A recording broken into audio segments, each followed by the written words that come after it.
It is my day off again, and that means we are doing some baking. I have trialled out my very own brown butter cookie recipe. More specifically, we went for some milk chocolate and salted pretzel brown butter cookies, and they smell unbelievable. Oh, look at that.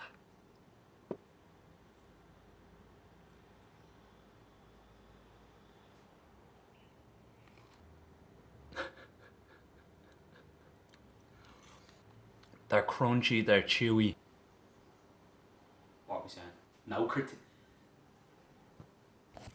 Kaylee will always have a critique. She just said they're really good. And I thought maybe one of the ingredients I put too much in, and Kaylee was basically my guinea pig to find out if I put too much. I thought maybe the coffee had too much in it. Kaylee Mac has not noticed in it. So never really cared for the whole brown butter trend since it started until recently a friend of mine made some brown butter Biscoff cookies and they blew me away. They absolutely blew me away. Basically today I'm trying to modify my own cookie recipe. I'm making a huge batch, so that's why the numbers are so high. I just want to stock the freezer and I'm kind of playing about with ratios a little bit. Don't know if that's going to work or not, but we're going to try. 345 grams of butter. Right, 350 grams of butter. We're going to get that onto a low heat. We're going to let it melt and get brown. Don't be worried about little crispy bits. That's what you want. While that's simmering away, I'm going to get my sugars ready and something different. I'm going for dark brown sugar rather than light brown sugar. 380 grams of dark brown sugar. Never mind 390 grams because that's what's in the bowl. Next is about 160 grams of granulated sugar. Again, I know this sounds like a shit ton of sugar, but we're going for like 3 batches at least. All right, 170 grams of granulated sugar. The reason I've gone for dark brown sugar today is hopefully to get chewier cookies, and the same with granulated is to hopefully get a bit more crisp and a bit more chew. After the lemon meringue escapades, I don't know if I should be experimenting with recipes, but we're gonna do it anyway. I'm bringing this in for a little overhead so you can actually see this. The butter has gotten a nice golden deep color. There'll be a load of little burnt bits in it, but that's what you want. That's all the milk solids just after burning. So don't be worrying about them. It should have a bit of a nutty, like a roasted nutty smell. I'm gonna pour that in. If you have a mixer, this will make your life a lot easier. I feel like this whisk is going to break. In hindsight, I think I probably should have let it cool because I'm not gonna add my eggs to this just yet, because the bowl is scalding and I don't want to end up with scrambled eggs in my cookies. While I was waiting on that to cool, I decided to rip some Yu-Gi-Oh packs. And I don't know if anyone cares about this. Can you even see it? Basically Yu-Gi-Oh brought out over frames, so it's like a full art. And I just packed it and I can't fucking believe it. I think it's worth, I was looking on eBay there, they're like $150, $160. Oz, not US, but it's so pretty. I fully screamed when I saw it as well, so maybe I should start opening packs on camera. I'm going 2 whole eggs and 1 egg yolk. 1 egg yolk again for chew. We are looking for proper chewy cookies. Egg yolks, if you don't care about getting your hands dirty, drop it into your hand and the white will just sift through your fingers. Nice and combined. That's nice and mixed in. This is the consistency you want. So as another experiment, something I've never done with these, but I have done them with brownies and chocolate cakes, is we're gonna add some coffee. I'm gonna say this too, camera.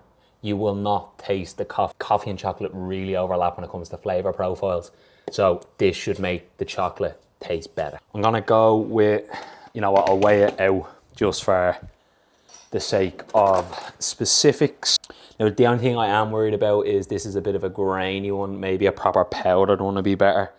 I'm gonna go like 2.5 teaspoons, which is 5 grams. It's just tipped over. 5 grams of instant coffee. I'm gonna go in with 2.5 teaspoons of vanilla because that is all I have left. And we're just gonna mix them through as well. Next up is bicarb and cornflour. Bicarb is basically gonna help it brown a bit more and get a bit more color on. Cornflour will essentially help it hold its shape a bit better, and I believe also helps with the chew. Weigh it out just so we are precise today. 15 grams of bicarb. We have 40 grams of cornflour. I know I'm like half in shot here. This is annoying me. 600 grams of sifted plain flour. I've already sifted it into this bowl. You are going to fold these two together and I will report back in a couple of minutes if I think I need to add more flour. You know what? I am really happy with that. I'm just going to change the angle so you can see this. I thought 600 was going to leave it way too wet, but it's that kind of Play-Doh-y wet sand. That's the only way I can kind of describe it. Hope you can get a good look at it there. Salted pretzels, 375 grams of like chocolate buttons. I think I'm going to chop half of these up so I have some like super fine ones and some big chunks because I love a mix of sizes when it comes to chocolate chips. Then I have an actual bar I'm going to cut myself to finish them with before they bake. Go in with 190 grams of whole chips, kind of size. We have some really small pieces, some bits that are barely chopped. This is going to be difficult, by the way. I would add the pretzels now, but I want to make sure this is enough chocolate. Just because I'm making such a big batch and I didn't really plan on making such a big batch, sure that it's still a good amount of chocolate. I'll just put them in whole. I reckon they'll break up as I mix them. 140 grams. That is mixed. Now, normally, if I was making a single batch, I would portion these out now. But whatever the bowl's probably about 200 grams. There's 2 kilos of cookie dough. I'm gonna do like 60, 70 gram balls. I don't have enough space in the fridge to portion them all out. So I'm going to chill the whole bowl and then do individual portions and then bake them. Go for an hour in the fridge. These have been in the fridge for about 2 hours. I've had them out about 10 or 15 minutes just so they're not rock solid. Oven is already preheated. This is the only ice cream scoop I have at the moment, so it's gonna have to do. I think I'm gonna go for about this size, which is 80 grams. Normally I would roll them tightly, but I was looking online and people say if you don't do that, that's how you get like the nice little ripples. So I'm just gonna leave them as is. I have just chopped up some of this Cadbury's bacon chocolate because it's what I had, no particular reason. There, the chocolate. I'm just gonna push a few bits on top. I've pushed some chocolate into pretty much all of them. 7, 8, 9, 10 cookies on the tray. As always, give them a bit of space so they don't bake into each other. I'm gonna bang these into a 190 degree preheated oven. This is a fan oven. I have it on, I'll show you what shelf when they're in instead of trying to describe it. It was in probably about 15 minutes or so. I've been in 14 minutes. I think I chilled them too long because I did want them to spread a little bit, but I'm not mad about it. Whoa. All right. They look good. I think I will for the next batch. I'm gonna roll them a bit tighter because a few of them kind of disintegrated. That is what a glass was for. You can just spin around in them while they're still soft. That'll pull all the edges in. Okay, the bacon chocolate did. You finding it. Hot tray.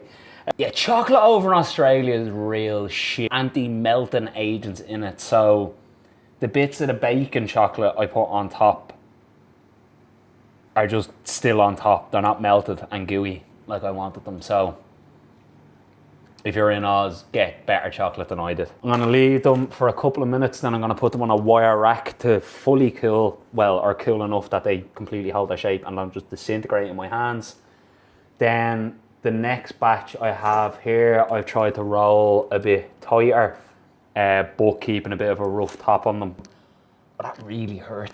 Ow. Together I have 26 cookies from the measurements. If they taste half as good as they smell, I'll be very happy because I pulled these ratios out of my arse based on my own cookie recipe and just going by eye. So yeah, we'll see. I'll show you the cross section in a minute. The first batch were in at 190 for about 14, 15 minutes. The second batch I've dropped it down to 180 and I'm gonna try a bit longer.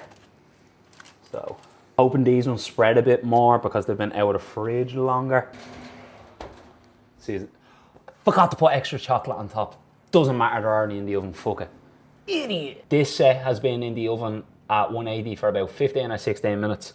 I rolled them tighter than the first ones, just out of speeding the process up, and I think they look a lot better than them ones. Which are me and anyone else watching, I wouldn't leave the rough tops because they just fell asunder. I would still roll them into a tight ball. Huge variation of shapes here, but like this one didn't spread at all, neither did this one, but then these four did. Can you even see it?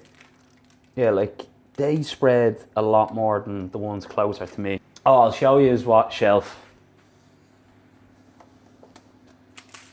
before I lean across again. This is all staying in. So, oh, it's bright. No, it's still on me. I had them on this shelf. So, middle would be here, upper shelf, but not the top shelf. I'll turn that off now. Yeah, that shelf, I would go 180 for like the 15, 16 minute mark over the 190 for like 12 or 13. I'm going to throw 8 of them that I didn't bake into this bag. This is why I always make extra cookie dough, because having a freezer full of cookies is fantastic. And as someone who replied to my story last week when I mentioned that I have a freezer full of cookies said, dangerous. And if you are wondering how long to bake these for, I would just add like another 5 minutes onto the normal baking time, and they'll still come out like that. Eat them from frozen as well. Don't bother thawing them out or not. Cookies in the freezer. The one at the start of the video was from the second batch, so they were at room temperature for longer and they were baked at 180 instead of 190. So I'm going to do a cross section of the 190 one. Has caught my eye. This one looks very good.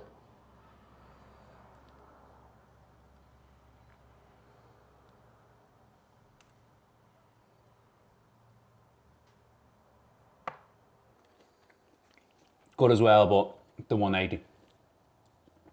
Go 180.